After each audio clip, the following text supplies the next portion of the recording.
So what's up, everybody? It's your boy Al. It's Friday afternoon. It's been a minute, been a couple of weeks since y'all heard from me. Been handling some things, taking care of some business, but I'm back. Um, wanted to address something that was pretty controversial, and that was the Queen Nefertiti likeness. The Today Show a few days ago. Cat named Gates, who does a lot of forensic stuff like that. He and the team worked to put together a likeness of what arguably the most beautiful woman who ever existed, Queen Nefertiti, the mother of King Tut, may have looked like. And it caused quite a stir with what he did, because when they unveiled this lifelike likeness, the lifelike likeness ended up looking like, I don't know, Suzanne Summers, Barbara Streisand, young Cher. They basically try to project or say that a woman who existed in ancient Egypt 13 plus 100 years BC was a almost white, light-skinned woman. Once again, with the pushing and perpetuating the narrative that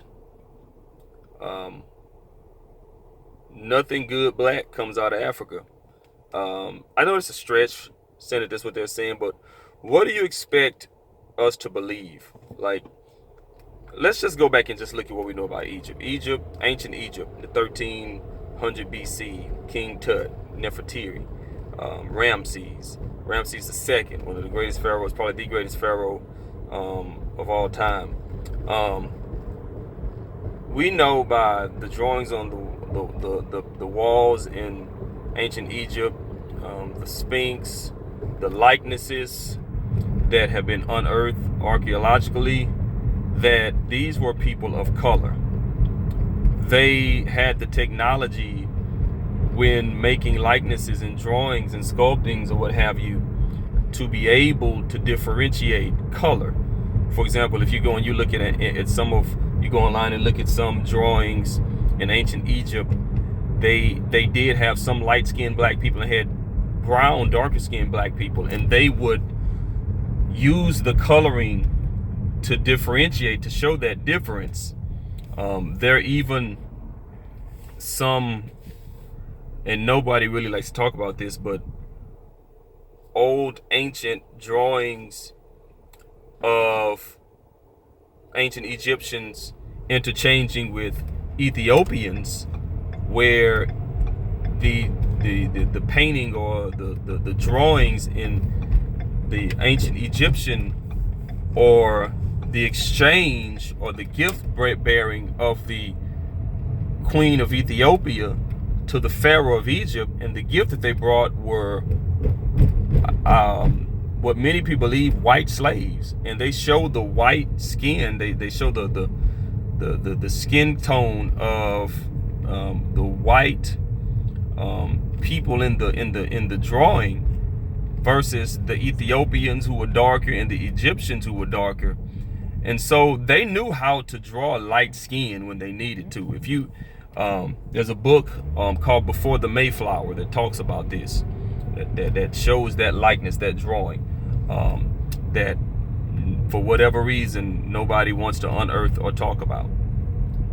But this man went on national TV on the Today Show, which is a highly rated, highly watched show, morning show up there with Good Morning America, and things like that. And he unveiled this, for the lack of a better use of a word, this white woman tried to pass off as an ancient Egyptian. And this is the narrative. This narrative of everything prominent has either white or light skin. And I knew we were in trouble before he unveiled the thing, he said that this woman was regarded as not only the most beautiful woman on earth who ever lived, but she was also a pharaoh. And I should have known when he's talking about beauty that he wasn't gonna connect black with beauty, because that just, for whatever reason, a lot, not all, but a lot of white people have a hard time making that connection. So when you start talking about the most beautiful woman who ever lived, man, I knew we was in trouble. And as soon as he pulled that little veil off and we see this woman looking like some of the women who were at the 24-hour fitness that I just went to, little white women, I was like, what? And then Hoda with her black self, she's standing up there just, oh, wow. Like, man, you better say so. It's Black History Month and you didn't say anything. And for white people who don't understand why it's so frustrating for black people when we see stuff like this, here, let me tell you why. For years, blacks have been degraded throughout history. There are a lot of white people who don't acknowledge our existence until we got to this country. The only history or perceived history that whites have of blacks before America is that we were some naked, bone in the lip, spear chunking Neanderthals whom they rescued through slave channels and brought us to civilization. That's what they think. That's why they call it spear chunk and all that kind of stuff. You know, and go back to the jungles, because that's their perception of where we come from. And knowing what we know about ancient Egypt, that's part of our heritage as black Americans, as black people in this country. We take pride in the fact of knowing that places like Timbuktu and Kush and knowing about the great libraries of Alexandria, knowing about the great knowledge that came out of Africa, Northern Africa, and Egypt, and knowing that came from people of color, minds of color, have always been something that we have taken pride in. And so to have people try to not only take that from us, but try to use science to prove that wasn't us is offensive. It's offensive because we know that our history doesn't begin with us in the jungle playing with bones and sticks before we came to America. I've heard some whites say that. I've heard some whites say that slavery, even though it wasn't all good, at least we ended up in America and not in the jungles of Africa. Like, we were just sitting around running from lions and tigers. There have always been prominent kings and queens in Africa, but those stories aren't told. Those stories aren't told in our history classes. They aren't in any of our history books. They aren't in any of our textbooks. And the only way we know about it as a black man is going to black schools and having them doing Black History Month or just throughout the year teach us that, you know, we're the descendants. A lot of us are the descendants of pharaohs and kings and queens of that nature. And I know a lot of people have their response to that has been, well, you know, there are a lot of light-skinned, fair-skinned non-blacks who are Egyptians. Yeah, you're right. There are now, because we know history teaches us that in 600 BC, the Muslims conquered parts of Egypt. We know that the Persians, sometime after Nefertiti, made a grand conquest of Egypt. We know that the Greeks did. So yeah, a lot of nationalities and races mixed and mingled to make what we now know as a multicultural Egypt. But we're talking ancient Egypt. Those are black people. So you can't use that as a narrative. That's like trying to say that if you pull up great kings and queens who were in ancient South Africa, that there's a possibility that they were white because there are white people in South Africa now. No, no, the white people who are in South Africa now are the remnants of the apartheid, of the Britons who basically just washed up on the shores of South Africa and told black people, get your black butts off this valuable land, we take this, and you don't come nowhere around us. That's why you have white South Africans. White South Africans are basically the descendants of poachers and takers and stealers and people who came and on land that wasn't theirs and just buffaloed their way onto land that didn't belong to them because they had the power of the gun. That's what that is. So you wouldn't make that ridiculous argument. So why would you make that ridiculous argument about Egypt, about ancient Egypt, possibly having people of lighter hue? People were posting pictures of rooms full of Egyptians that are clearly of Muslim descent, which, you know, again, 600 BC, 613, 629 BC, Muslims conquested northern Africa, Egypt, great other great lands in Egypt, part of Israel, what we now know as the Middle East. They conquered a lot of those lands. They conquested a lot of those lands. While there's great Muslim populations there now because of the conquest of 600 plus BC.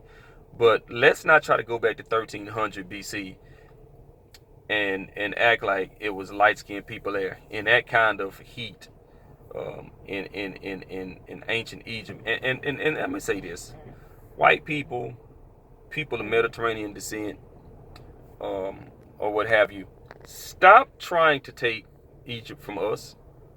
Like, stop trying to make Egypt Southern Europe or Western Middle East. No, it is Africa. It is Africa. Stop trying to take one of the great accomplishments of our people from us by saying that they were of Middle Eastern descent, of European descent. Y'all do that all the time. They did it. They've done it with Hannibal, the great Carthaginian general, who was the great conquest a general of Carthage in northern Africa. They try to say he was, white or possibly European descent. They try, and that story is funny too, because the story of Carthage is to black people is hilarious, because here's the story of Carthage if you don't know. The story of Carthage goes that the land of Carthage was founded when a woman of European descent went on to the shores of northern Africa and told the black people there that she didn't have a place to live and she needed a place to stay, needed a piece of land to call her own. And they gave her animal skins and said, stretch out these animal skins, and whatever the animal skin is within the animal skin, you can have as your land. And so she stretched the animal skin out as thin as she possibly could, so far and so thin that by the time she was done, she had her own humongous piece of land. So basically, to make a long story short, what they try to tell us is a white woman tricked a bunch of black people into getting a bunch of land. Doesn't that sound just all too familiar? And so they try to say that that's how Carthage came into existence, and Hannibal was the descendant of this woman who was a European, and so he was a European living on the shores of Africa. And the only reason why they try to take Hannibal from us, again, great military strategist, general. Some white people don't want to equate anything of deep intellectualism with black people. The great intellect that came from Egypt, they don't want to equate that with us.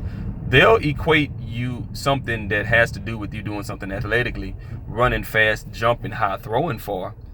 But intellectualism, Jimmy the Greek let you know that years ago when he said he doesn't think the black man has the brain or the intelligence to play quarterback. So he let you know that years ago, that's how some people think. And some people, even though he's gone away, there's still people out there like that. But this is a narrative that's pushed. A few years ago, they did a movie called Gods of Egypt, full of white people. They got Gerard Butler from 300 and Jamie freaking Lannister from Game of Thrones playing Egyptians. I'm like, huh? Nicholas Coster Walter, I think that's his name, playing Egyptians. They do it all the time.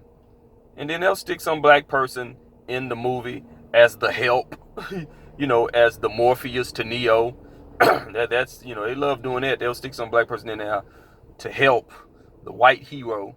The Apollo Creed to Rocky, the Morpheus to Neo, that help, that black helper that helps the white guy get to the top. They'll stick us in there, but they'll never put us in our rightful place in those movies. And so I just want to tell everybody, don't be fooled by the foolishness.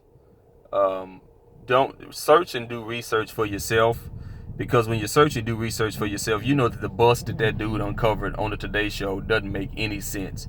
Not on a timeline of history, not on a geographical timeline. It doesn't make any sense whatsoever. It doesn't make any sense. And don't let people like this guy, Gates, and his team of Europeans try to give Europe and Europeans the credit for every great discovery, every memorable person, every beautiful woman, every great king, every beautiful minded general who conquested and conquered. Don't try to let these guys give or take away from our people and our history and our heritage, all these great people. Because if we stay silent, and that's why I got so mad at Hoda. If we stay silent, they'll do it all the time. I would have thrown a fit. You'd have just had to dock me my pay. I'd have thrown a fit. Like, nah, bro. In Black History Month, you finna roll up here with Barbra Streisand with a church hat on and say this was Queen Nefertiti? No, sir. Nah, man. Can't do it. And props to Black Twitter, Black Instagram, Black Facebook for calling this dude on this crap. Black YouTube, props. Don't let them do it. Don't let them get away with it. Hold on to our history. Hold on to our heritage. Don't let them take it from us, no matter what. Don't forget to follow me on YouTube, Al Prince II. That's my YouTube channel. I got more videos to come. Y'all have a good weekend. Peace.